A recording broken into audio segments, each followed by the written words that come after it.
Hey folks, Red Alert here with some truth. The next generation is doomed. The Barbie movie has brought with it more than a woke message, and you'll know why it is worse than any attempt at a man-hating remake that has come from big studios in the past decade. Look, there have been movies like Thor, Love and Thunder, where they tried to make Jane replace Thor. Excuse me? Hello? That's my hammer you've got there. And that's my look. It flopped. There have also been all-female reboots like the 2016 Ghostbusters. Oh, yeah. You get a car, and you get a car, and you get a car. It also flopped. But Barbie is different. It didn't flop like the rest of the woke garbage pushed our way.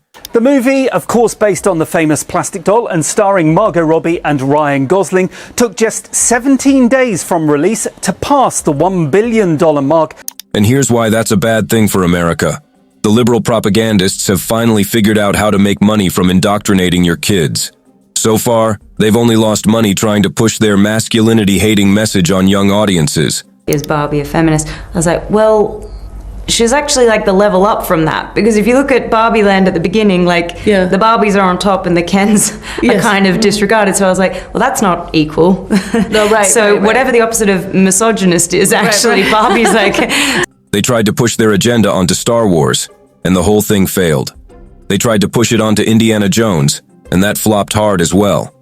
Almost all of their remakes have failed to make their respective budgets back, and after losing billions of dollars to diversity casting modern adaptations, they finally realized one thing. Instead of trying to brainwash grown-ups, they can brainwash future moms. Instead of putting their on-the-nose virtue-signaling messages in movies for general audiences, they can put them in a teen movie aimed at girls.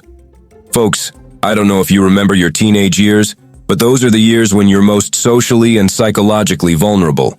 And now, the parasites in Hollywood have decided to push their messages onto impressionable teens.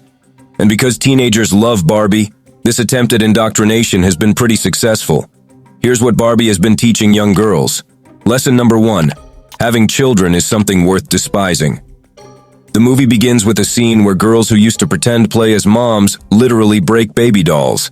It is a scene-by-scene imitation of the opening of the movie 2001. For those who don't know, 2001 opens by describing the transformation of man.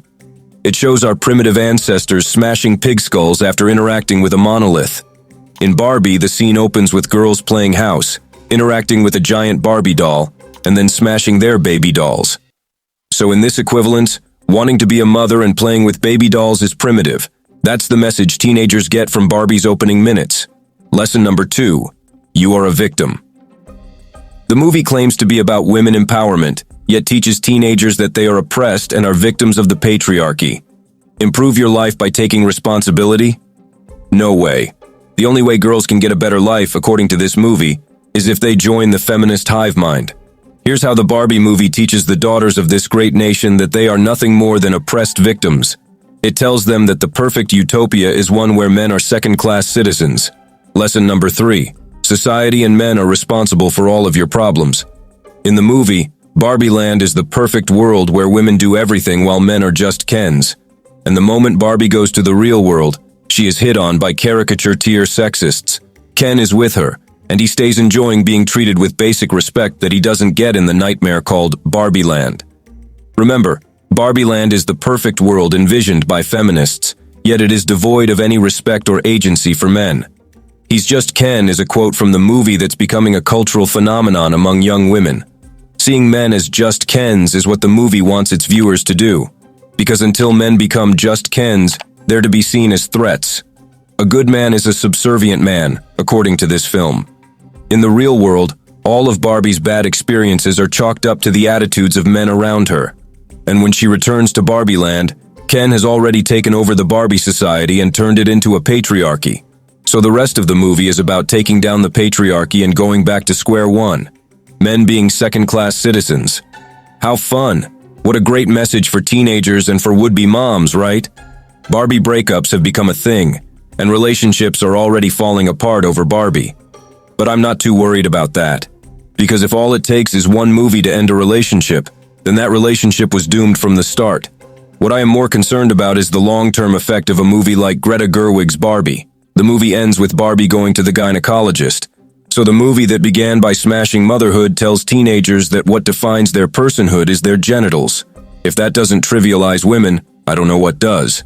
Aside from warping impressionable teens' worldview and grooming them to be man-hating corporate cogs, the movie has other potential side effects. And chief among them is studios getting their first sniff of woke dollars. Prior to this, almost everyone knew that going woke meant going broke. But now that studios have made their first commercially successful pile of woke garbage, they'll be excited to churn out more movies targeted at female teens. It turns out that the woke ideology rejected by mass audiences is very appealing to teenage girls. Teenagers are generally insecure, so they gladly buy the message that all their problems are someone else's fault. I'm going to expose how the feminist speech towards the end of Barbie is a victim virus that can permanently harm the next generation. America Ferrera's character starts her speech by saying, "It is literally impossible to be a woman.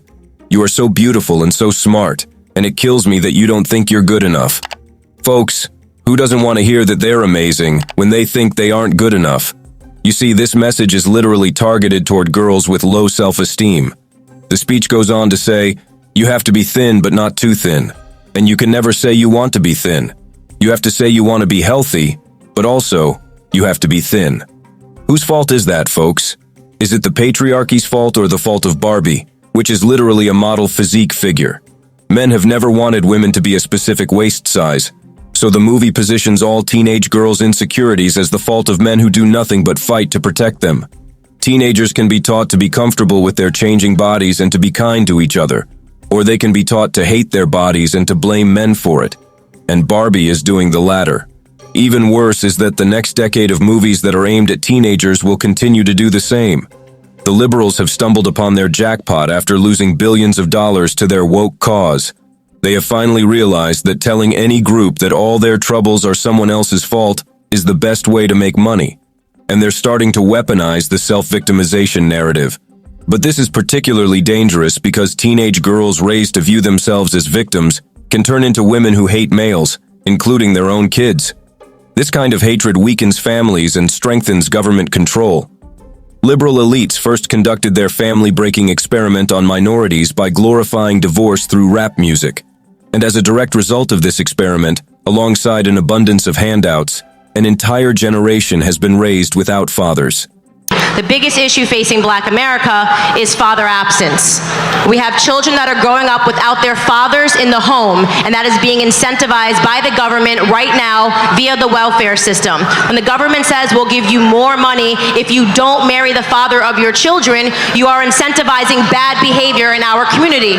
What happens when you remove a father from the home? This is why I do not mess with feminism at all. I'm not with it. This breakdown and mocking masculinity, making it seem like there's something wrong to be a man, all of this contributes to the breakdown of family.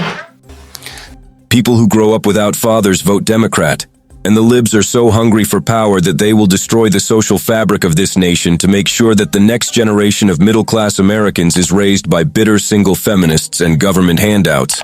Just watch as Barbie and similar movies do to most Americans what rap has done to the African American household.